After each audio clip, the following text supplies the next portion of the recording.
Hello everyone, मैं हूँ सी अनंत मेहता और आज मैं आपको बताऊंगा कि मैंने डायरेक्ट टैक्स नवंबर 2024 के पेपर में 75 कैसे स्कोर करा था। मैं आपको पूरी स्ट्रैटेजी स्टार्ट से बताऊंगा। सबसे पहले तो मैं आपको ये बताना चाहूंगा और ये मैं एक्सपेक्ट करूंगा कि डायरेक्ट टैक्स में आपने कोई ना कोई लेक्चर जरूर देखे हैं, या तो इंस्टीट्यूट के या तो कोई आपने बाय किए होंगे किसी प्रोफेसर के। बट डायरेक्ट टैक्स ऐसा सब्जेक्ट है जिसमें अगर आप if you have to score good and practically भी आपको नॉलेज अच्छा लाने के लिए at least a full course understanding होनी चाहिए। अब खुद से इतना मैं एक्सपेक्ट नहीं करता कि किसी को इतना नॉलेज होगा। मे बी आर्टिकलशिप में थोड़ा बहुत उन्होंने किया हो और फिर खुद से कर ले, but I don't expect that much level of knowledge कि किसी में होगा। तो मैं ये अज्यूम कर रहा हूँ कि आपने कोई लेक्चर्स लिए होंगे, आपने लेक्चर्स के साथ में सम सॉल्व करने हैं। जो भी अगर अगर आपने इंस्टीट्यूट के लेक्चर्स लिए तो मॉड्यूल में जो सम्स प्रिंटेड है वो सॉल्व करना है।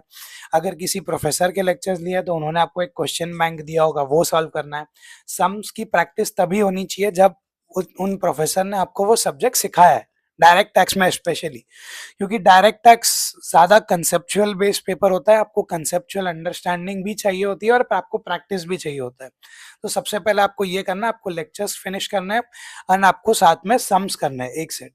उसके बाद नेक्स्ट तो आप डायरेक्ट टैक्स की बुक तो आप स्टडी लीव पे हाथ लगा पाओगे, क्योंकि डायरेक्ट टैक्स ऐसा सब्जेक्ट है कि अमेंडमेंट सेंसिटिव होता है, तो उसको जनरली लोग लास्ट में लेते हैं, direct tax and then indirect tax, right.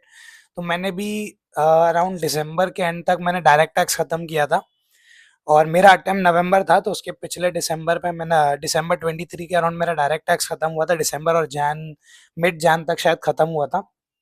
उसके बाद मैंने आईडीटी स्टार्ट किया था और मेरा जैन मिड तक खत्म हुआ डायरेक्ट टैक्स। देन मैंने बुक सीधी उठाई अपने फर्स्ट रिवीजन के टाइम पे। उसमें भी मैंने फर्स्ट रिवीजन ऐसे सेट किया था कि मेरा लास्ट सब्जेक्ट डायरेक्ट टैक्स था, क्योंकि इनडायरेक्ट टैक्स मैंने उसके पहले रिसेंटली खत्म किया था। शायद मेरा लास्ट सब्जेक्ट या second last subject direct tax था। फिर मैंने क्या करा, मैंने उस रिवीजन में क्या करा, अब मैंने प्लान तो अच्छा खासा डेज रखा था डायरेक्ट टैक्स के लिए, बट ऑडिट ने मेरा बहुत ज़्यादा टाइम ले लिया था। तो मेरे को डायरेक्ट टैक्स का फर्स्ट रिवीजन का टाइम कम करना पड़ा। तो मैंने क्या करा, मैंने फर्स्ट रिवीजन सिर्फ 4 दिन का रखा। उसमें मेरा फोकस क्या था, उन 4 दिनों में मैंने भंवर सर के लेक्चर्स लिए थे फुल लेंथ, राइट। तो मैंने क्या करा, रिवीजन स्टडी लीव के टाइम पे मैंने जब मेरा फर्स्ट रिवीजन था तब मैंने 4 दिन सिर्फ वो रिवीजन लेक्चर्स देखे। भंवर सर की जो बुक थी, आई गेस कॉम्पैक्ट बोलते, कॉम्पैक्ट को मैंने हर एक चीज रीड करी। जो मुझे एक्स्ट्रा मार्किंग करनी थी वो मार्क करी, कुछ अगर एक्स्ट्रा मुझे नोट्स लिखने थे वो लिखे। एंड मैंने मेक श्योर करा कि 4 दिन में मुझे फुल कॉन्सेप्चुअल अंडरस्टैंडिंग के साथ मेरा एक रिवीजन हो जाए। उस 4 दिनों में मैंने सम्स नहीं करे थे क्योंकि मुझे टाइम नहीं मिला। बट मैं ये रेकमेंड करूंगा कि फर्स्ट रिवीजन में भी आप सम सॉल्व करें, ठीक है। नेक्स्ट आती है सेकंड रिवीजन की बात। सेकंड रिवीजन में मैंने क्या करा, क्योंकि अब मैंने फर्स्ट रिवीजन में सम्स नहीं करे थे, तो अब मेरे लिए जरूरी हो जाता है कि इस रिवीजन में मैं सम्स करूं। तो ये रिवीजन मैंने प्लान भी किया था अराउंड 8 डेज का और मुझे 8 डेज लगे। इस रिवीजन में मैंने क्या करा, मैंने रिवीजन लेक्चर्स फिर से देखे। अब इस रिवीजन में अगर आपको जरूरत नहीं लग रही है तो आप रिवीजन लेक्चर्स को स्किप कर सकते हो, बट मुझे जरूरत पड़ रही थी तो मैंने रिवीजन लेक्चर्स फिर से देखे, मैंने फिर से अंडरस्टैंडिंग डेवलप करी।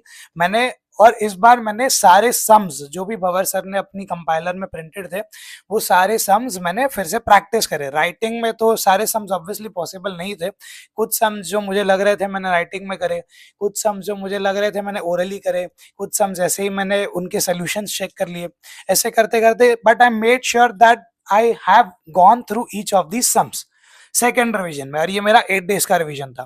उसके बाद जो मेरा थर्ड रिवीजन था वो मेरा 3 डेज का रिवीजन था। उसमें मैं अपने आप से क्या एक्सपेक्ट कर रहा था, सिर्फ इस बार मैं रिवीजन लेक्चर्स नहीं देखना चाहता था, क्योंकि revision lectures take up a lot of time as compare to self revision, right. तो मैं रिवीजन लेक्चर देखना नहीं चाहता था, क्योंकि मुझे एग्जाम के टाइम पे भी रिवीजन लेक्चर में नहीं देख पाऊंगा, मुझे पता है 1.5 दिन में कैसे देखूंगा। तो मैंने ये जो 3 दिन रखा था, इन 3 दिन में मैं सारी कॉम्पैक्ट को मैंने गो थ्रू किया, जल्दी जल्दी जल्दी जल्दी गो थ्रू किया। 3 दिन इसके लिए रखा था क्योंकि मैं एक्सपेक्ट कर रहा था कि अगर मेरा ये रिवीजन 3 दिन में होगा तो मेरा एग्जाम डे वाला रिवीजन 1.5 डेज में हो पाएगा, वरना नहीं हो पाएगा। तो इस 3 दिन में मैंने सबसे पहले कॉम्पैक्ट को गो थ्रू किया, साथ साथ में जो मैंने इंपॉर्टेंट सम्स मार्क कर रखे थे सेकंड रिवीजन में मैंने वो भी गो थ्रू किए। और इस तरीके से मैंने सेकंड थर्ड रिवीजन किया। थर्ड रिवीजन के बाद मैंने ट्राई करा कि मैं डायरेक्ट टैक्स का पेपर लिख पाऊँ, बट मुझे फिर भी ग्रिप नहीं आ रहा था, तो आई स्किप्ड द पेपर। मैंने इन उस टाइम को कैसे यूटिलाइज किया, मैंने क्या करा, मैंने रैंकर्स का आरटीआई कॉपी चेक करा टेलीग्राम पे, क्वेश्चन पेपर देखे, मैंने सजेस्टेड आंसर्स देखे पुराने, और ऐसे करते करते मैं बस ये अंडरस्टैंडिंग लेना चाह रहा था कि पेपर एग्जैक्टली कैसे लिखना है। मैं नहीं लिख पाया, बट आई रेकमेंड कि आप एक पेपर जरूर लिखना। अगर आपको टाइम मिले तो सबसे पहले तो ये चेक करना, जैसे मैंने किया आरटीआई देखना रैंकर्स की, या मेरी आरटीआई भी मैं डिस्क्रिप्शन में दे रहा हूँ, आप उसे चेक कर सकते हो नवंबर 24 के पेपर के साथ। सजेस्टेड आंसर भी देख सकते हो नवंबर 24 का। उन दोनों को कंपेयर करो, समझो कि कैसे आंसर लिखना है, क्योंकि आपको डायरेक्टली नहीं आएगा। इंटर में आप लिख चुके थे, वो चीज हो गई 3 साल पहले, अब आप भूल चुके होंगे बहुत सारी चीजें। तो पहले ये समझो कि आंसर कैसे लिखना है। आंसर लिखना आ गया, उसके बाद अगर टाइम मिले तो एक पेपर जरूर लिखना, because direct tax and financial reporting, ये दो पेपर ऐसे हैं जहां पर बच्चे स्ट्रगल करते हैं पेपर कंप्लीट करने के लिए। अगर आपने पेपर कंप्लीट नहीं किया तो आप 75 कैसे लाओगे? 100 मार्क्स का लिखा होगा तभी 75 आएगा ना। तो प्लीज पेपर कंप्लीशन पे फोकस होना चाहिए। पेपर कैसे कंप्लीशन कैसे फोकस करना है, जब आप पेपर सॉल्व कर रहे हो, जब आप पेपर सॉल्व कर रहे हो तब हमेशा घड़ी साथ में रखनी है। हर एक क्वेश्चन सॉल्व करने के बाद आपको टाइम देखना है कि कितना टाइम हो गया और कितना टाइम दे सकता हूं मैं सम को। अब अगर लेट्स से कि आपने टाइम एक्सीड कर लिया तो अपनी राइटिंग फास्ट कर लो। आप कुछ नोट्स स्किप कर सकते हो जो इतने ज्यादा इंपॉर्टेंट नहीं है, नोट्स के भी मार्क्स होते हैं, अगर आप इंपॉर्टेंट नोट्स स्किप करोगे तो मार्क्स कटेंगे।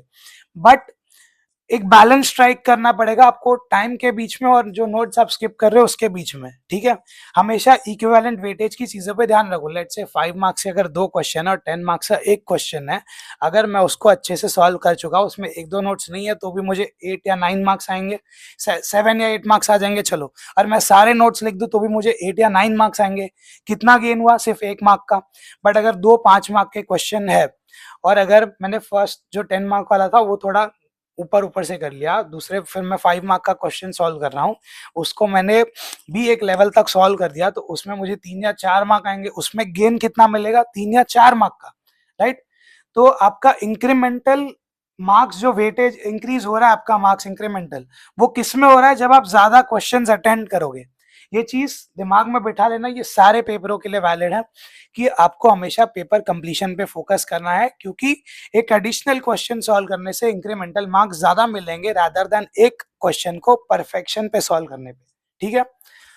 एंड या तो ये डायरेक्ट टैक्स की स्ट्रेटेजी थी। हाँ, पेपर के दिन मैंने क्या करा, पेपर के दिन मैंने भंवर सर का पहले शेड्यूल देख लिया था, उन्होंने बताया था कि ये चैप्टर्स करने हैं, ये इंपॉर्टेंट सम्स है, तो मैंने वो फॉलो करा था। अगर आप आपके हिसाब से कर सकते हो तो वेल एंड गुड है। देखो, डायरेक्ट टैक्स बहुत बड़ा सब्जेक्ट है, 1.5 दिन में कवर करना बहुत मुश्किल है, तो आपको स्ट्रेटेजिकली पढ़ना पड़ेगा। कुछ चीजें आपको सिर्फ स्किप करनी पड़ेगी, कुछ चीजें गो थ्रू करनी पड़ेगी, कुछ चीजें अगर जिसमें आपको जो इंपॉर्टेंट है और जो आपको कंसेप्चुअली आप जिसमें थोड़े वीक हो तो उसको आपको टाइम देना पड़ेगा।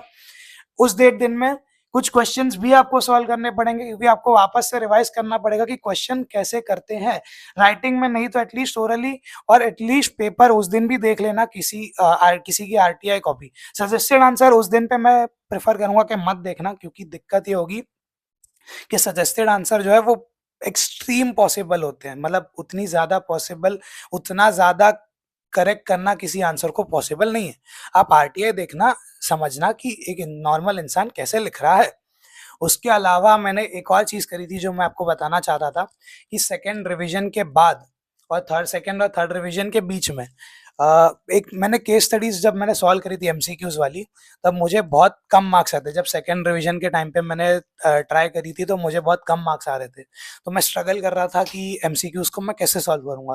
तो उस समय मैंने यश खंडेलवाल सर का एक 3 घंटे का लेक्चर था, जहां उन्होंने सारी आईसीआई बुकलेट की एमसीक्यू केस सिनेरियो सॉल्व करे थे। तो मेरा डायरेक्ट टैक्स का रिवीजन भी हुआ था ना। उसके बाद जब मैं दूसरे सब्जेक्ट्स का भी रिवीजन करता था तो मैं रात को डिनर करते टाइम, दोपहर को लंच करते टाइम वो वीडियो लगा के रख देता था। 3 घंटे था, 3 घंटे या शायद 6 घंटे का था, जो भी था, मैं लगा के रखता था। क्योंकि कॉन्सेप्ट्स तो याद थे, कॉन्सेप्ट्स मैंने 3 बार बैठा दिए थे पढ़ते पढ़ते, राइट? 3 बार बैठा दिए थे, कॉन्सेप्ट्स मुझे याद थे। थोड़ा बहुत अगर यश खंडेलवाल सर भी बता देते थे तो मैं वो लगाता था, मैं उसे देखता था।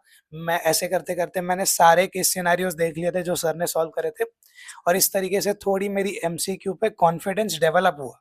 इस पेपर में याद रखना कि कॉन्फिडेंस के साथ जाना है, सारे क्वेश्चंस अटेम्प्ट करने हैं, एमसीक्यूज को बहुत अच्छे से अटेम्प्ट करना है, कॉन्फिडेंस के साथ अटेम्प्ट करना है। कॉन्फिडेंस कैसे आएगा?